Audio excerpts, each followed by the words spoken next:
Well, hello my friends, welcome back. Today I'm going to take you on a little test drive and tour of the latest ICON Bronco. This is ICON BR number 72. It is a 1973 year model though.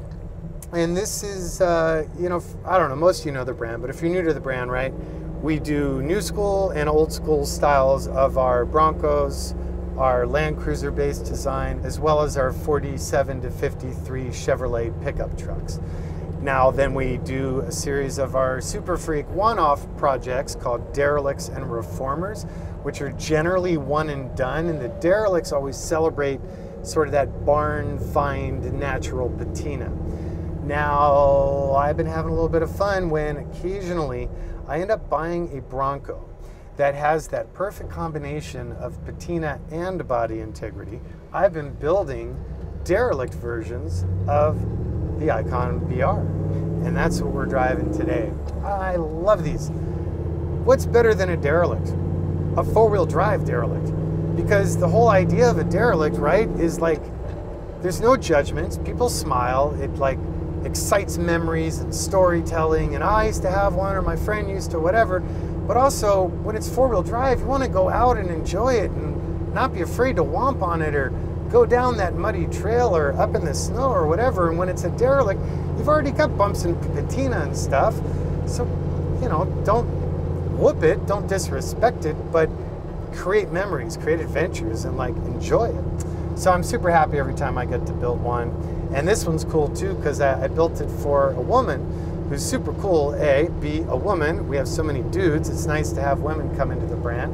And I'm anxious for her to take it out and start making her own memories with her family in it. So that's what we got.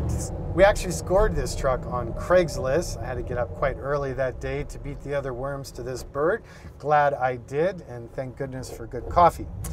The patina was excellent, the ownership history was great, the body integrity was exceptional, and we're really happy to find it. So here's some pictures of it as found, and you'll see it really greatly looks like it did then, which is kind of the point. And not everyone gets it, right?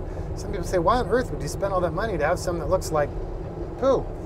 To me, the next person sees that and says, no, it's like, that's a sculpture created by nature and time, and it's one of one, and it's not repeatable, and it's enabling. So for each his own. I'm happy to build for any of you, but I do think this is my personal favorite. So original paint, I think there was some touch-up done. If it was like super minor, and back probably in the late 70s, early 80s, because even the areas of the front of the hood that looked like the hood was repainted at some time, it has its own charm and patina, and it works out great. There's also this cool like rub through to the black primer on the tops of the fenders and down the quarters that just impossible to fake. It just has such cool character. Other details, on the inside, on this truck, we did more of the old school ICON Bronco styling, meaning we wanted AC and modern audio and modern seats and the upgraded door panels and all that stuff, but we wanted to keep it looking retro yet elevated if you really stop and look. So for example, what appears at first glance to be the original Ford vinyl is actually a fine leather that we designed and had manufactured, embossed and everything, so it would have the grain surface character similar to the Bronco original vinyl. The seat inserts are a much higher quality material than the original, and a pattern that, again, never even existed on the original, but definitely references back to the original plaids. So it's this cool kind of checker herringbone situation, which we offer in a wide range of colors. But in the case of this truck, this sort of top and tan kind of combo worked out really well.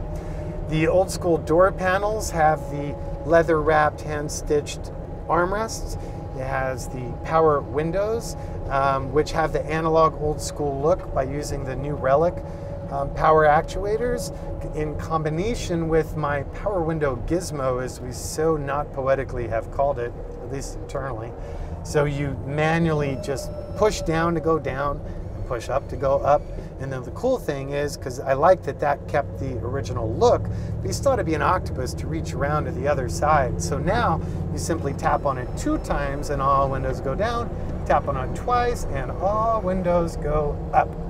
Obviously now we're running 3-point seat belts, color matched for this vehicle in the front as well as the rear, and those all attached to our structure H-bar for protection and safety.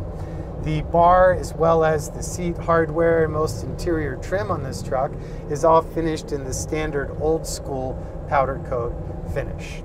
The dash is a slightly modified ICON old school dash, because not only are we supporting the modern air conditioning and wiper switch and gauges and all, we're running the ICON tuck and tumble rear seat. We're running the old school style visors. We're running our modern 3-speed with delay wiper system, and we're running power door locks. What else? Stereo system I started to go into, so it's Bluetooth dependent, going through a digital sound processor to the focal audio speakers, amp and bass. So really the only modification to the old school dash is the faux patina to make it look like it's been here since new, which we also did on the steering column, upon which we attached the original steering wheel. But we also changed the configuration of all of the dash knobs and switches. Well, why, you might ask? Well, because we did a custom center console with a reduced height without the locking lid, but still with the 4 cup holders, the multiple USB power ports, and the LED lighting for the rear footwell. But we didn't have the room for the big old head unit. So it's Bluetooth dependent audio through a digital sound processor, through all of our quality elevated audio normal option. And now you have these knobs for volume and for bass on the dash, which we machined to match the rest of our old school styled dash knobs. Other than that, the ICON designed, decoded, digital, manufactured, old school gauge cluster, and the carpet is the Hargarten Square Weave from Germany that we get from our good friends at Veteran here in Los Angeles. And those are interlocking geometric panels that 3M Velcro secure to one another and then are easy to remove if you're really going to get down and muddy, also for cleaning and maintenance.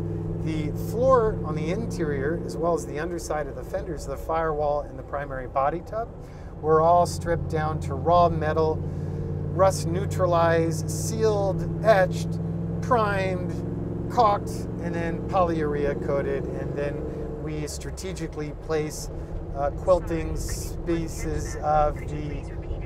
And Siri just keeps interrupting my stuff. I'm not talking to you, girl. All right. I'm not sure I understand. Thank you, ma'am. Go away. I got this. Sorry, folks. Where were we? So, where were we? We talked through the audio. Yeah, there's that. I think you're getting into Yeah, line thank X. you so much. Pedro's very helpful in many ways. Usually you don't hear from him, but he's hiding over there. Come on, lean into frame and say hi. Hey, guys. Ah, there it is. So anyway, yes. So we protect the underside of the body from the elements. We add more noise transfer, corrosion potentials, and we control the heat by doing that elaborate process. It takes a lot to do that, especially on a derelict, to make it look like we did nothing, but we do it. We also use copious amounts of Dynamat products on the firewall, in the doors, and in the quarter panels, and up on the roof. Speaking of the roof, this has the Alcantara finish in a soft dove gray that just worked really nice with these textiles. The lit spears from the old school door panels, which I really dig. And then on the outside, we're running the forged aluminum ICON billet wheels, which are faux patina painted, as are the new stainless steel hubcaps. So we really wanted those to kind of unite with the original exterior patina of the rest of the vehicle. That being said, the bumpers are honest patina.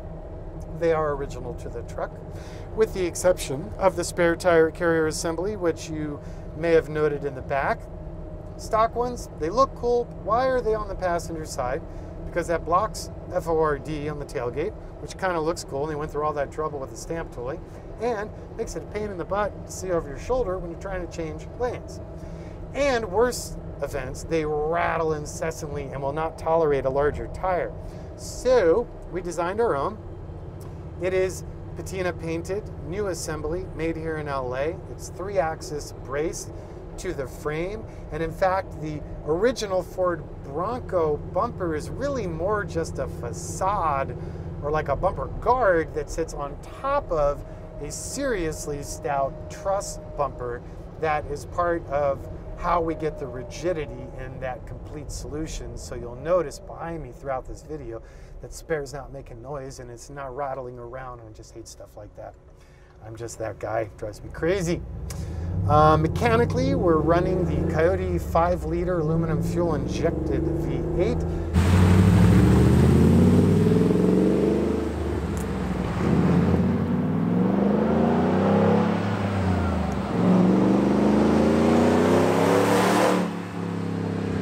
Sending power through to the Ace & Warner AX15 manual transmission, which kicks power down the line to the Atlas 2 twin-stick shift-on-the-fly part-time 4-wheel drive transfer case. I didn't make it in one breath that time. Axles are by our buddies at Curry. They are high fit and finish product down to the powder-coated housings, all new down to the castings. They're based on Dana architecture, specifically Dana 60 high pinion in the rear, 44 in the front with all the best internals. ARB locking differentials front and rear with a dedicated air compressor. And on the outer ends of those axles, you will find the hydro boosted ICON Sport Brakes by Brembo. Suspension is coilover all the way around, which is how we're able to get 12 inches and more of travel without contacting the body and without committing the massive sin of cutting an uncut Bronco. LUBR, baby. I prefer the old school look. Thus far, I've been able to talk everybody into it. Hopefully, I will continue to be persuasive and successful in that approach, because I think it adds a lot to the design character, and to me, it's like a critical detail that's really nice to maintain. So I'm going to shut up.